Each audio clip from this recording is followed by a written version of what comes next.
Hello, how's it going? I am Ross Tweddell from Cultaholic.com, joined by your Cultaholic heavyweight champion and thief. No, don't forget, we Tom forgot Campbell. that bit. No, we haven't forgotten. Been retcon. The champ is here, as I they will say never in France. forget what you did back in the day. Anyway, leading on from that monumental confrontation on the key side, here we are in singles action with the Cultaholic Heavyweight Championship on the line. It's the SummerSlam predictions, boys and girls. Oh, this is my... Wait! Thank you! This is my first predictions challenge. I was going to say, this on the line. It's not your first predictions, full Well, this stop. is my first official one as the champion, and will be afterwards, going forward. Of course, with the title being on the line, there is also going to be a punishment, which is slightly party-based this month. If you head over to patreon.com/cultaholic, become one of our patrons, you can vote for one of the three following options. First of all, Tom, we have something called Crate Escape, which is based on a university drinking game that I did back at university. Crate Escape? Crate Escape. We're calling it Cake Escape because of SummerSlam, biggest party of the summer. Can't have a party without cake. Cakes, find a key, have to get out of a room. You can't leave the room, obviously, until you find the key.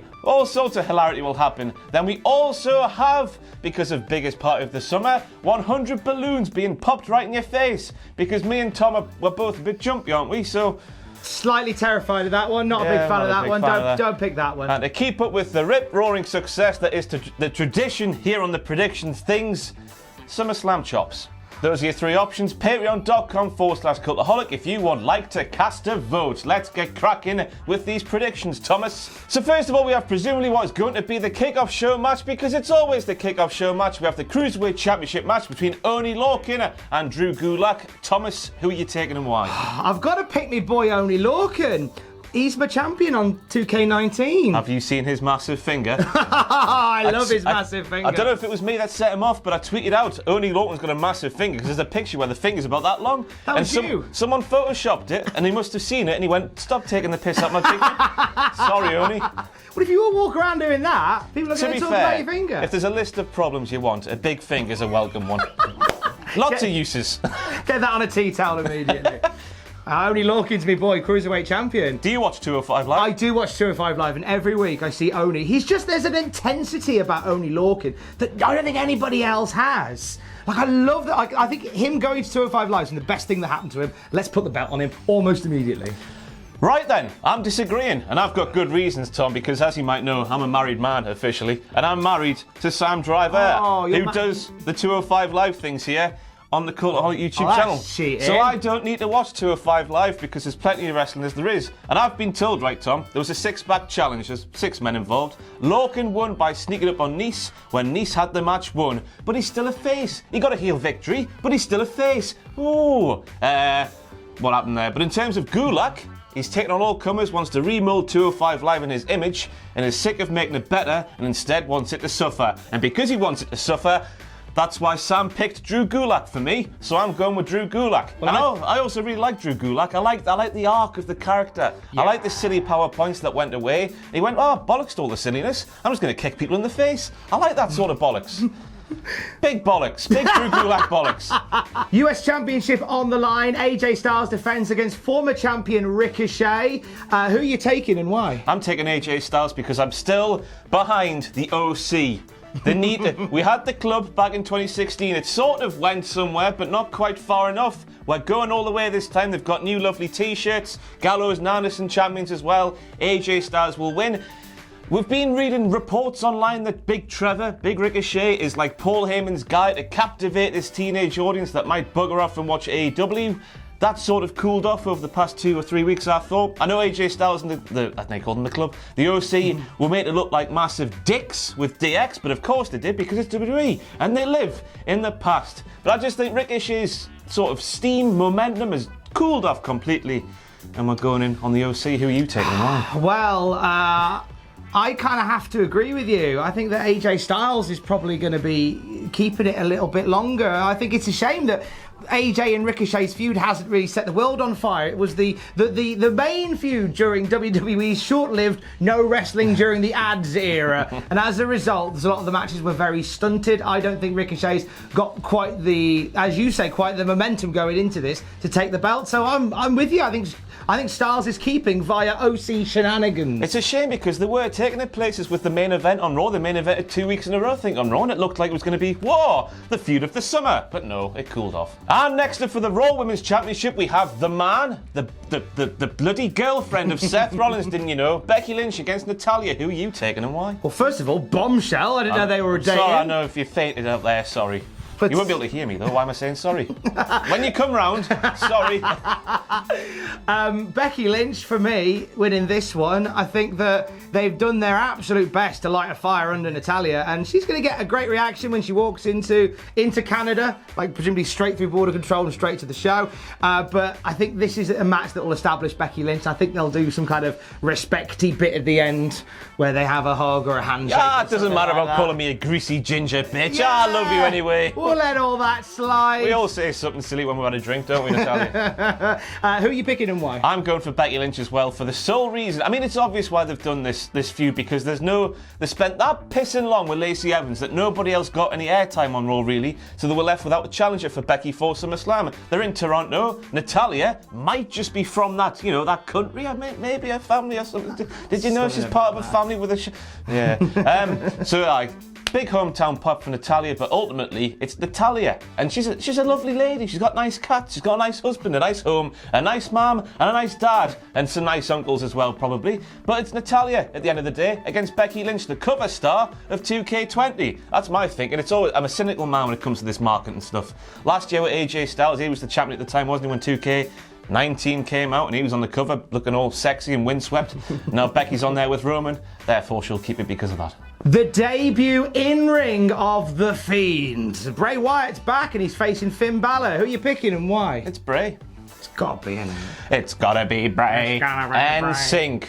Is that NSYNC? NSYNC. It's gotta be Bray. JT and his merry men. Bow selector. Anyway, Bray Wyatt will win. We all know that Finn Bálor is going on holiday for 2 months because he wants a rest. And good for him. When he needs some time off, have some time off. And well done to WWE for give him it. Because it seems like in years past they might have said, no, you go and take a million bumps every single night for 2 months more. But Finn's going away. It's not the demon, which is it's the major flaw with that character. It's like he doesn't use it at the Royal Rumble against Brock Lesnar for the Universal Championship, but he used it against, who was it against?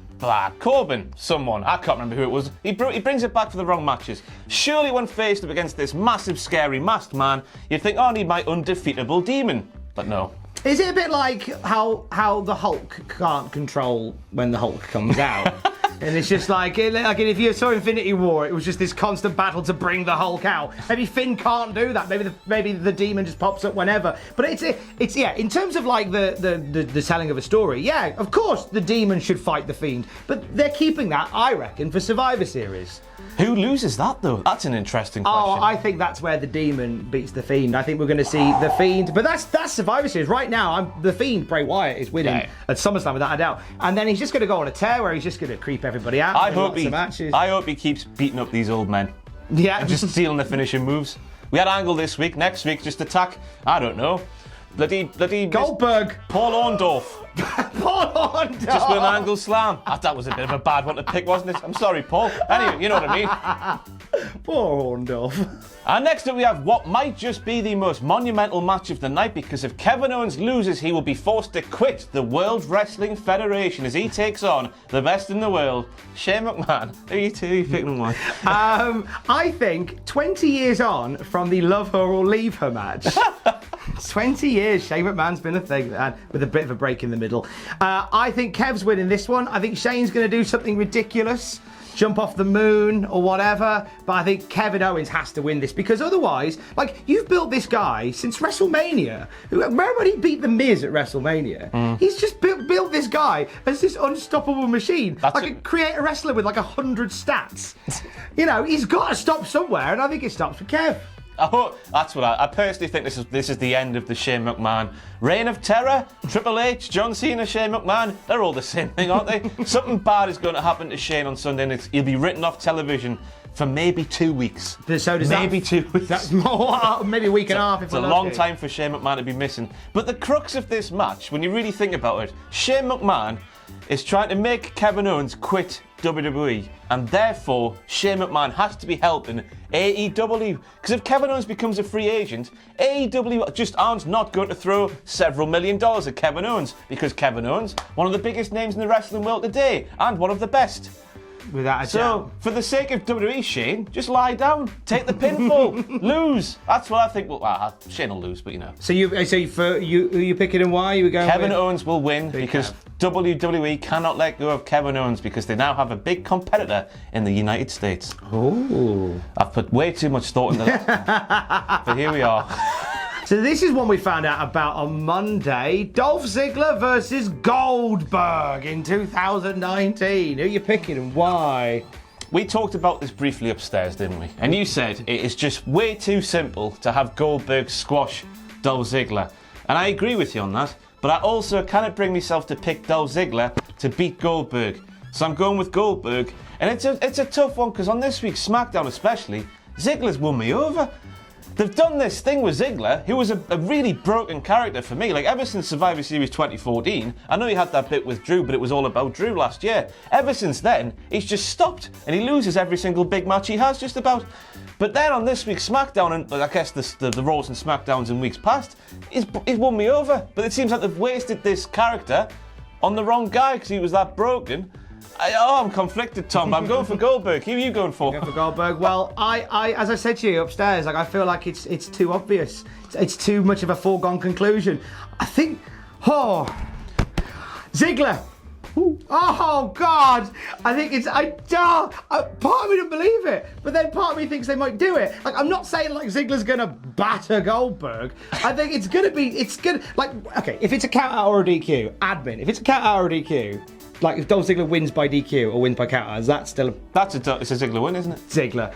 I'm going for it. I'm putting my chips up there. I just think that Ziggler's, like you say, Ziggler's lost every major big match that he has been in, and he's been put in this situation where it's too obvious that Goldberg's just going to come out, decimate him. Of that, I know when Bill wait till Sam sees that, he'll be livid. Who's that come off? But I think it's just too much of a foregone conclusion for Ziggler just to get smashed. So Ziggler. Oh God, I feel dirty even saying it. Let's put it on you now. How is it happening?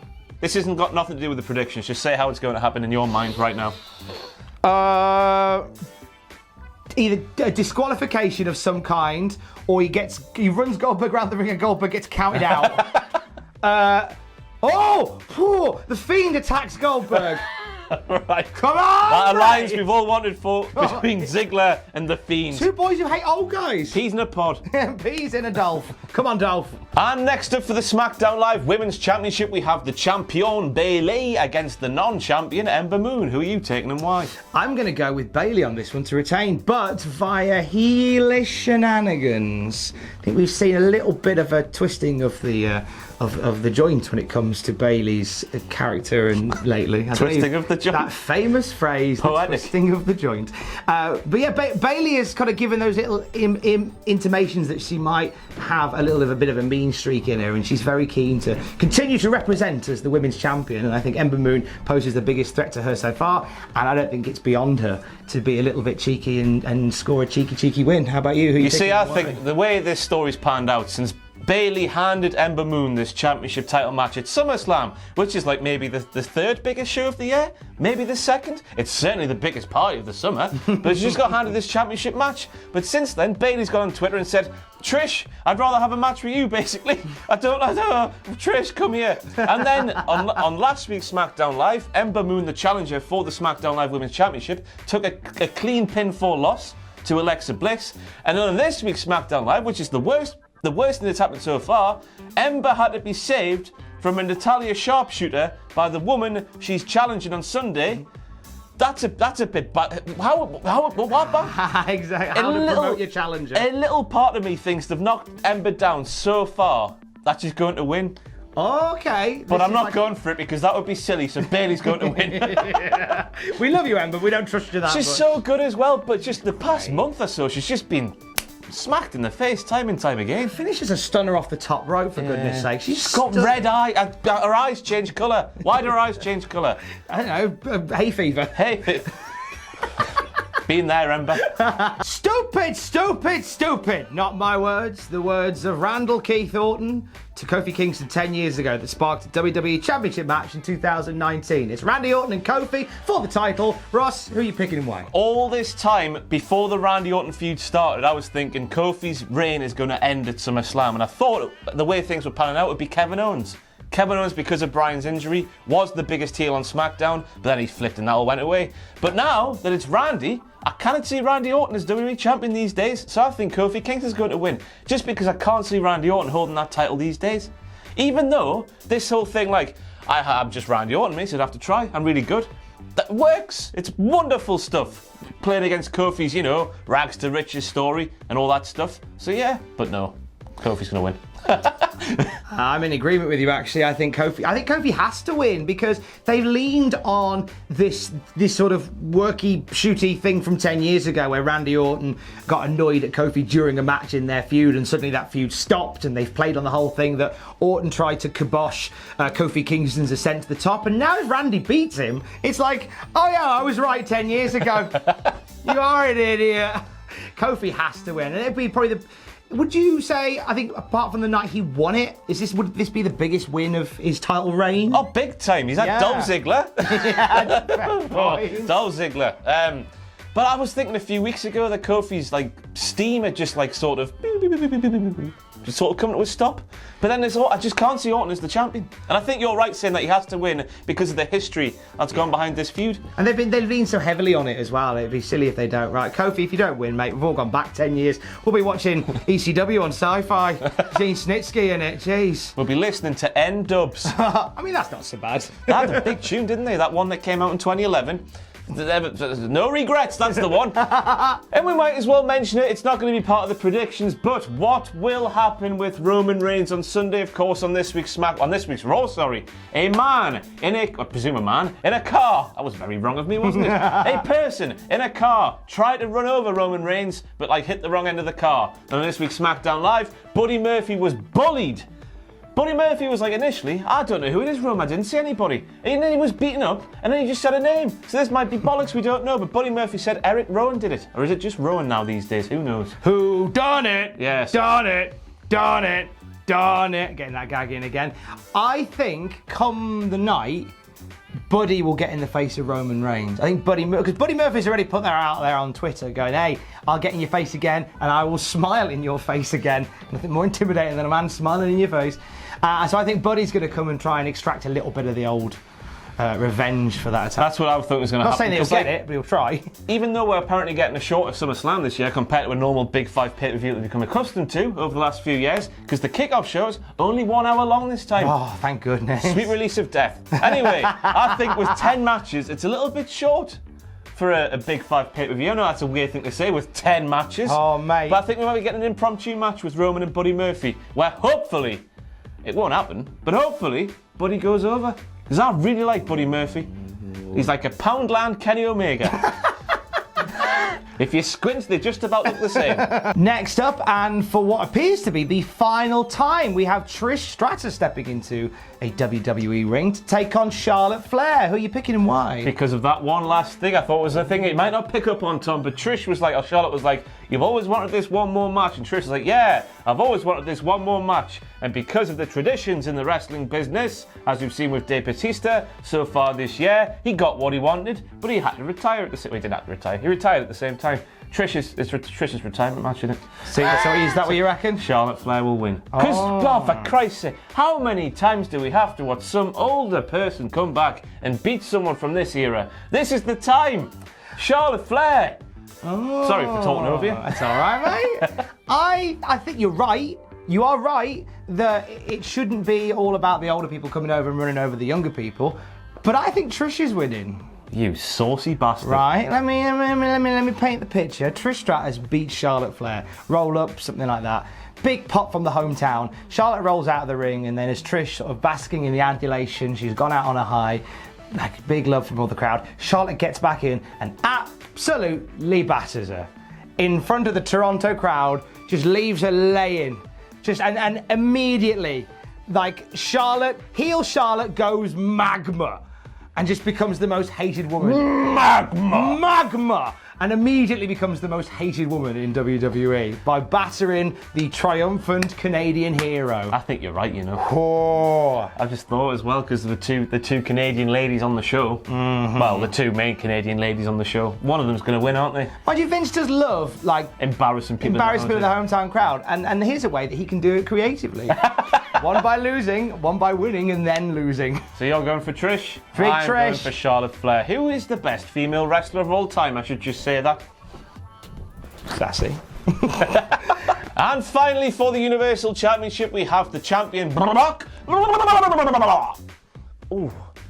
Taking on Seth Rollins, who's a really cool guy. Who are you picking and why?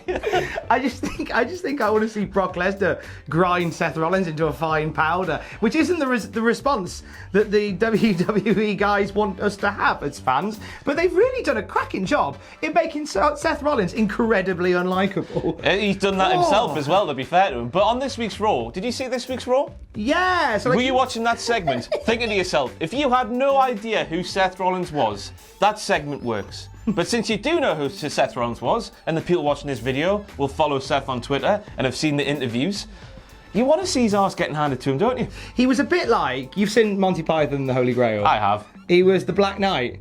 Just gets all his limbs cut off, and he's like, come back here, I'll bite your legs off. Difference is the Black Knight is very likeable. And also the Black Knight from Monty Python wasn't slagging off intergender wrestling this week. That was a completely natural sentence that there, Tom. That camera did not cut out. And I agree. That was going to be my point. We also saw the interview with Seth Rollins where he was saying, we base our stuff on realism here in WWE. Let's live in reality. Ha ha ha. Intergender wrestling can't be done. If that's the case, then Seth, surely a man like you, who was injured, 95% of you perhaps, is buggered.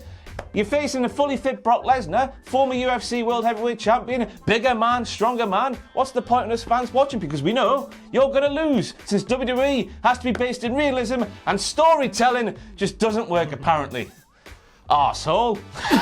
You alright? No, I'm fine. You can't inbox me. That really angered me, that did. Yeah. He hasn't got a... I was about to say he hasn't got a clue. It's like... Be aware. Be self-aware, Rollins. Be a star. Yeah, be a star as well. I can't say that. That'll be hypocritical. Anyway. But Brock you're going with? Brock I'm going with, yes. Okay, double Brock action from this side of the room then. Ooh. Yeah, massive pervert. Isn't that weird? Anyway, that's good English, that, Ross. These were our predictions for the SummerSlam on the Sunday. Join us for some reactions. I think they'll be on the channel this coming Tuesday. We'll have WTF, what happened at Graded, NXT live stream happening tomorrow night with Adam Pacitti and Jack the Jobber. Watch that on the Cultaholic YouTube channel. Vote for your stuff on Patreon. He's been Tom Campbell. He is the Cultaholic Heavyweight Champion until Monday morning, because then I'll be winning it. I've been Ross Tweddell. Any final closing thoughts? This stays here because this shoulder is really weak in comparison to this one, and I don't want anyone to ever see it, so I best keep the belt on here. How is the shoulder weak?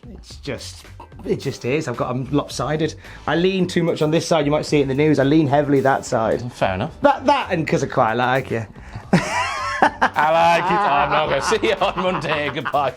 Thanks for watching. Let us know what you think in the comments below. You can follow us on Twitter at Cultaholic. You can find us on Facebook at facebook.com/Cultaholic. And if you enjoy what we do here at Cultaholic, you can pledge to our Patreon page, patreon.com/Cultaholic. Hit subscribe and join us